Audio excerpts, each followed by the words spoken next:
So hello guys, and we are back again for a deck tech with more of the MTG Foundations cards are being revealed officially, which has officially started this weekend at the MagicCon Las Vegas. And one of the builds, or probably still existing deck builds that we're going to feature in today's video is the Selesnya or green-white counters. And this deck would, I don't think, has really performed well in the meta game of standard, but I think this would continue to improve with now that the new cards of Foundations has somewhat offered a few arsenals to its build. So we're going to talk about its potential look, and we're wrapping down the lineup. We have 2 artifacts, 26 creatures, 4 enchantments, 3 instants, 2 planeswalkers, and 23 lands.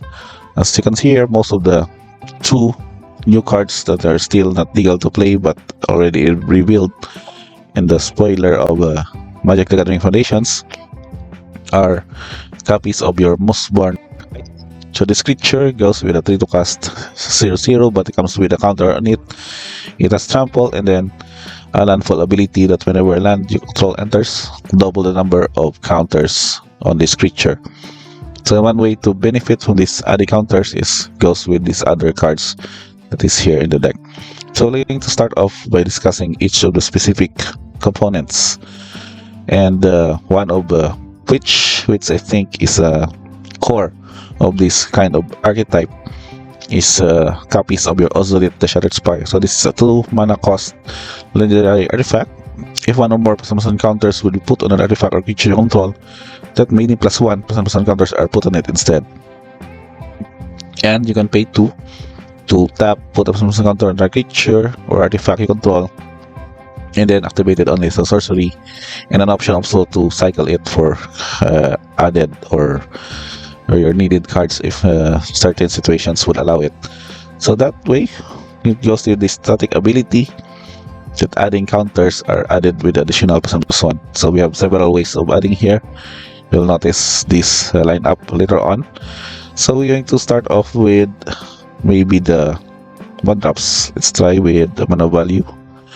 So we have several 2-drops here, which are basically for 8-13, several 3-drops, and the wrapping up of the 5 mana cost Bonebringer Valkyrie. But starting off with the 1-drop, we have 2 copies of Enduring Bond Warden. This just goes with a little of a curve reason to have these 2 copies in the deck. It is ability that is the backup, but adding also some counter on it makes it a 1/2 mana cost 1/2 creature. But its ability that when it's able to trade off, you can put this +1 counters on target creature you control. Hence, it can also trigger abilities like this one, abilities of the Digit Duelist, for example. When counters are added to it, you will draw a card. So these are also important shenanigans or triggers that you would need to get you a board advantage and card advantage also. Now for the other 2-drop here, we have 4 copies of Botanical Brawler. So this brawler would go with adding +1 counters and benefit also whenever 1 or more +1 counters are put on another permanent you control. If it's the first time those counters are added, you can also put a +1 counter on Botanical Brawler. Having this also as a trampler makes it more efficient in battle and dealing with chunk or blockers that are possibly 1/1. You can just go over the damage and you can deal pretty much some huge chunks of damage early on.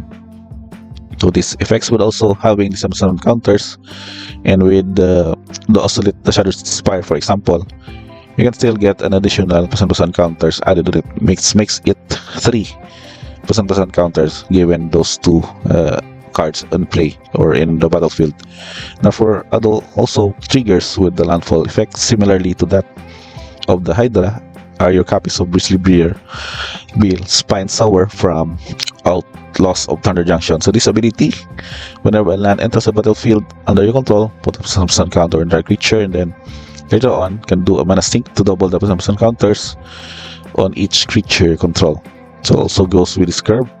Along with it is also adding counters and drawing your cards. Our last Legion list and of course Kion Beast Scholar, which again benefit whenever you cast a creature spell, putting +1/+1 counters on it, and whenever it dies, you can distribute these +1/+1 counters among any number of target creatures you control.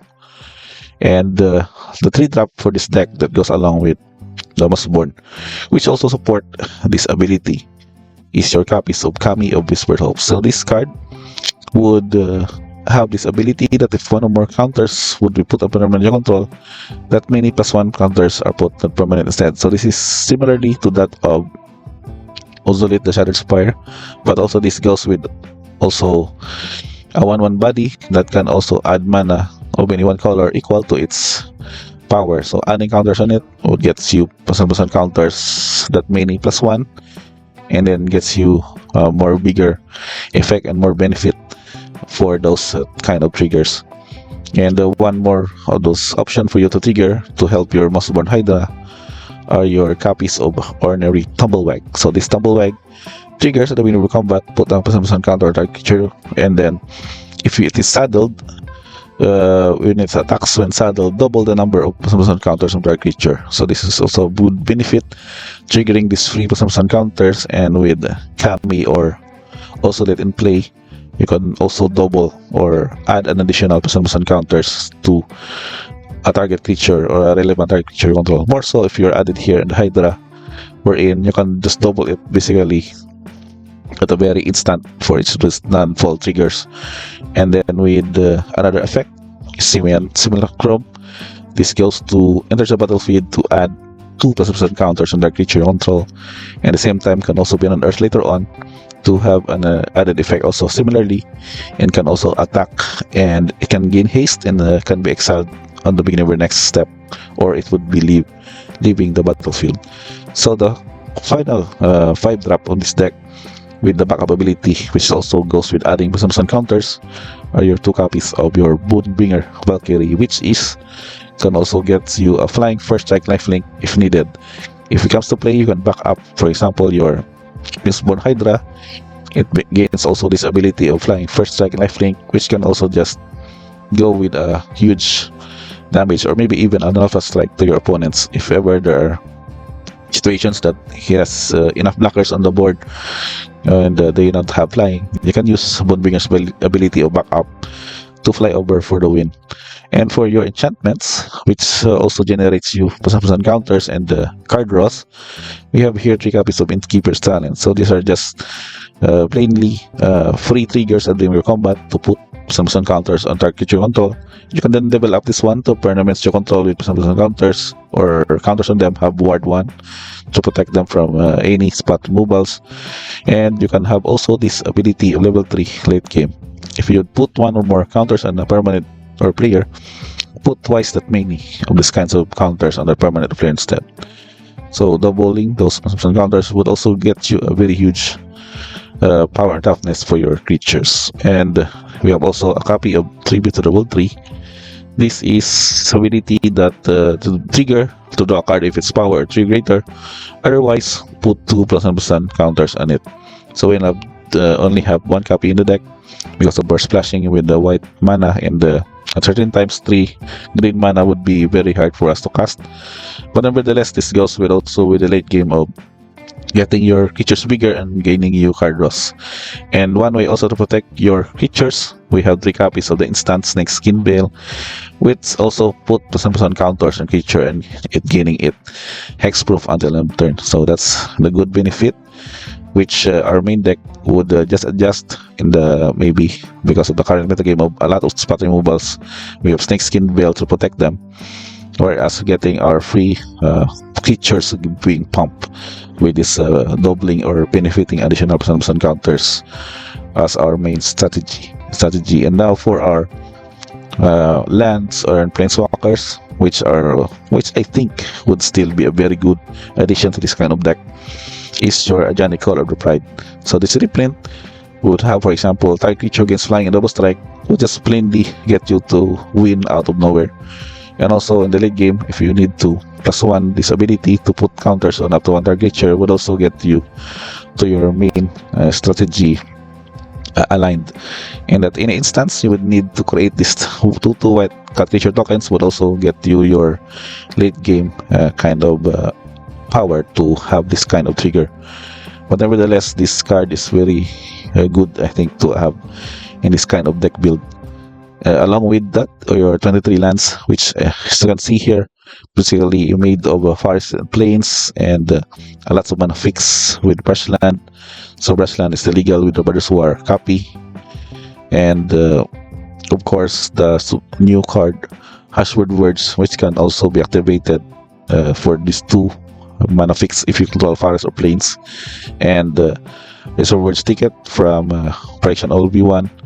And Fabled Passage as an added effect for your landfall abilities, since you can trigger this twice, searching for a basic land. So we have 8 basic lands in the deck, so make sure that our search would not really be in vain and having this kind of build with this total land count. Now for your deck stats, we are more on the green with 29 and white is 17. The production is pretty much more of green also. We have 20 mana producers with only 18 for white. So the costing would go with 60% of the green mana cost, whereas 37 only for white. So we have still basically made our lands very aligned to that kind of setup, and we don't really have problem with the other having color for white because of this good mana fix that we have currently. And the average mana value is 2.35. You can just work with 3 to 4 mana in the deck, but later on, of course, the 5 mana fix would go well by heading to mana sink into Innkeeper's Talent, or cast a Bonebringer Valkyrie, or pay 5 to double the +1 counters from Grizzly Bill. And for any tokens that we are using, we have only the cat token from Ajani Collab Pride's ultimate ability for the -8. So I think this would be the initial look of the green-white or Selesnya counters deck in the current standard format. We know that we'd still continue to improve, or maybe have some new options here, and maybe cut off a few of these 1-ups or 2-ups for more of the new cards and foundations. But we will see again this deck build once the new or the complete MTG Foundations is out now for us to explore and do some more deck upgrades and deck builds for the standard format. So I guess that's pretty much it, guys. Thank you for checking this one. Again, our deck feature, deck build for MTG Foundation Standard, Selesnya counters deck suggestion.